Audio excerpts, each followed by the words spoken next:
Derrière l'adoption internationale, on aurait tendance à y voir l'adoption d'un enfant qui quitte son pays, sa famille, pour ensuite rejoindre sa nouvelle famille qui l'attendra avec impatience. Cependant, derrière cette adoption qui paraît singulière, il existe un système bien plus complexe que l'on dit.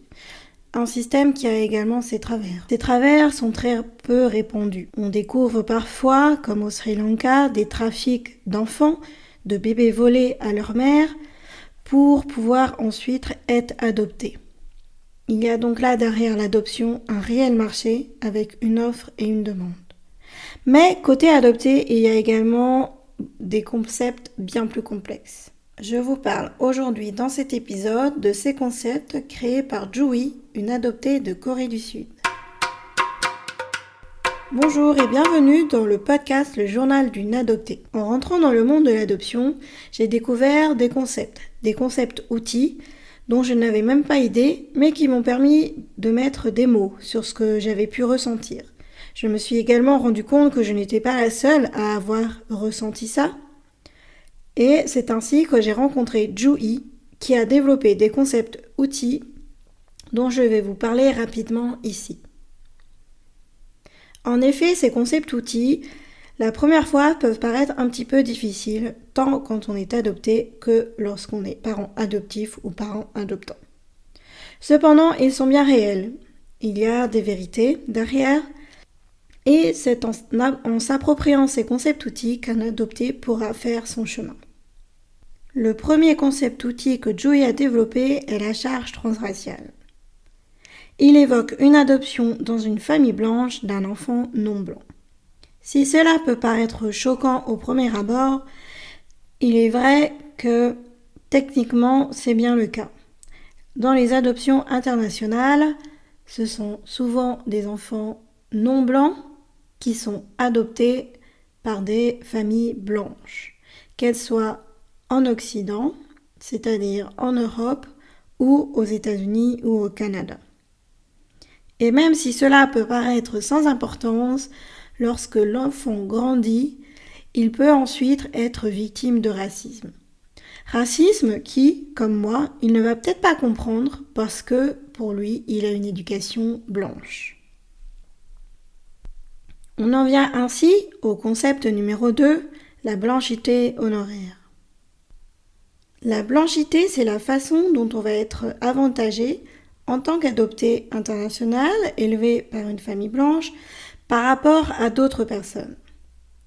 Et si cela peut être parfois un privilège, c'est également une charge psychologique. C'est ce qu'a voulu mettre en avant Jui en créant ce concept de blanchité honoraire qui pourrait également s'appeler blanchité temporaire car les privilèges ne durent pas forcément longtemps. Ils sont même parfois très courts lorsque votre famille plus éloignée, pas vos parents adoptifs, sont racistes. Vous perdez ainsi le privilège du blanc très vite. Le troisième concept développé par Jui est l'adoptéphobie, qui peut conduire à la honte de dire que l'on est adopté. Les gens vous questionnent sur vos origines que vous ne connaissez pas, que vous reniez, et dire ainsi que finalement vous êtes adopté vous culpabilise. Ces deux concepts, la charge transraciale et la blanchité honoraire, s'articulent très bien ensemble. Et pour une personne qui est adoptée, il est important de déconstruire ces concepts pour ne plus supporter tous ces poids, le poids de ces charges qui ont souvent un coût psychologique. Ainsi, on n'a plus ce poids, notamment vers notre famille, où il y a parfois un sentiment de loyauté, car grâce à elle, nous sommes sortis de notre malheur, entre guillemets, parce qu'on a été sauvés de la pauvreté, voire d'une guerre. Ce sont donc des concepts que j'ai découverts lorsque j'ai interviewé Jui et Anne-Cat sur ces sujets, et effectivement, je me suis retrouvée dans certaines de ces définitions, ou même parfois certaines de ces réactions.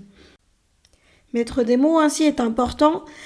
En effet, en tant qu'adoptés, nous sommes les premiers concernés et il est important de s'assurer que ces concepts nous parlent avant de pouvoir communiquer aussi sur ces concepts et ainsi montrer les revers de l'adoption internationale que tout le monde n'a pas forcément envie de voir. Vous retrouverez Joey sous le nom de KimGun59 sur Instagram et également sur Facebook avec Kay Bullet.